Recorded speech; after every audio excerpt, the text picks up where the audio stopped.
帶住人生第一部360相機去旅行有咩體驗？首先可以一次過拍攝多角度 Insta360X5，用咗兩個1.28寸份一嘅感光元件，最高可以影到8K 30fps， 最緊要隨時隨地影到360度，唔怕 miss 咗任何景色。影咗之後可以揀咁或者咁，一次嘅拍攝就可以做到好多唔同角度。福岡嘅太宰府都幾推薦大家可以嚟，因為好靚，亦都唔算好多人。講開又講，天滿宮嘅主祭神係菅原道真，就算對神社文化唔係太熟悉，中意動漫嘅話都有機會聽過佢嘅名。佢被譽為日本3大怨靈之一 ，AKA 5條銅腳骨嘅祖先。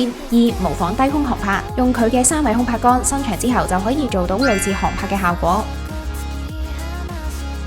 用埋子彈時間配件就可以做到低空航拍圍繞嘅感覺。今代嘅夜拍改善咗，用 Pure Video 模式拍攝夜景，影出嚟嘅畫面都好清晰，由朝影到晚都冇問題。再加埋內建防風罩設計，收音亦都有改善。我食完屋台啦，呢間勁好食勁開心，係一個完美嘅 ending。佢最長有185分鐘續航，裸機支援15米防水，佢又會唔會係你嘅旅遊相機選擇呢？